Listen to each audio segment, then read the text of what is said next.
Right, this video's for Milo. He turned around, he said, I'm on the exchange. He says, I have now got a couple of bills in that are 15 days overdue.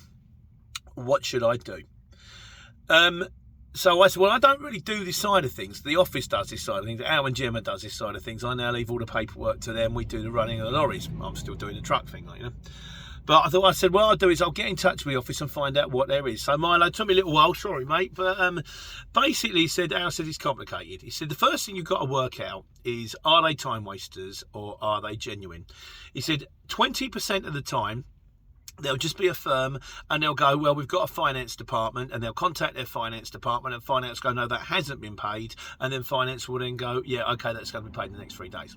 Or that'll get paid at the end of the week. So it is sometimes just a genuine human error. Something's getting missed off. We occasionally get phone calls going, I've done a job for you, I haven't been paid. I'll give them the number, and then they'll check it out, and if they haven't been paid, we pay straight away. 80% of the time, it's not. 80% of the time, they're dragging their heels because either they can't pay or they don't want to pay. In which case, the standard response will be, well, we haven't had your POD. Now, there are two ways around this, but the best way is to go, well, no, hold on a second. You've had 3 months, 2 months. Are you telling me that if you said you haven't had the POD, if you needed the POD to get paid, you'd have been on the phone to me within 3 days, going, well, I want to get paid from my customer, where's the POD? Also, if you do what we do, scan the paper PODs when you finish the job. Then when you upload the job, they can open up the scan. You go, well, no, you've had the POD. We turn around and say, well, we've sent it. So either it's got lost in the post or you've lost it, but we sent it to you. A way my mate Simple Brian used to get round it, he used to turn around and go, have you had the hard copy of the invoice? And if they say yes, in which case you've had the hard copy of the POD because it was stapled to the back of the invoice. But a lot of the time they are time wasters. So then you go, look, well, we can resend you a printout of a copy of the POD because obviously you can only send the POD once. Alternatively, you can go onto your CX, print it off and send it to your customer yourself. Then all you can really do is keep ringing them and keep phoning them. You have to keep hassling them.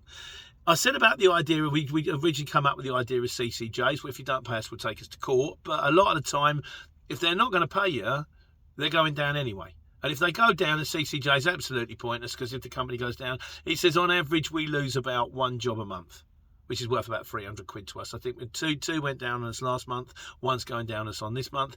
It is part of the running thing. But when you bear in mind how many jobs you do, it's not a bit, you might do 100, 200 jobs a month. So, sometimes there is a bit of wastage. When I used to work on the markets, sometimes people would take stuff and not pay for it. You have to allow for this kind of stuff. It's not right, but it happens. Other ways that you can do to try and avoid it. Firstly, Al says, if you're going to do a lot of work for a customer, we always credit check them.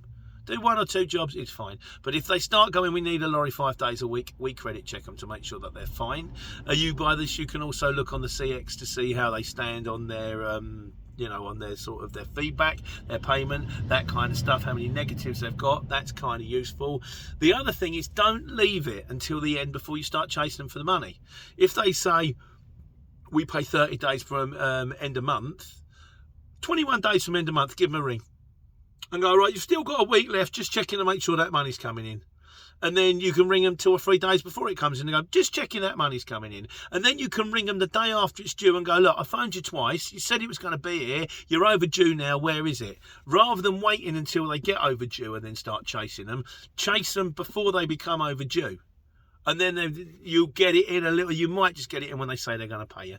Other than that, mate, it's kind of a learning game for us all. I'm sure that if there's anybody who's got more suggestions, people out there, the wise guys that know better than me, I'm sure we'll probably get to it on a Sunday Q&A. In the meantime, Milo, I hope you get your money, and in the meantime, I hope you are still doing it, I hope you're cracking on, and I hope you are taking care and taking money. Good luck, mate.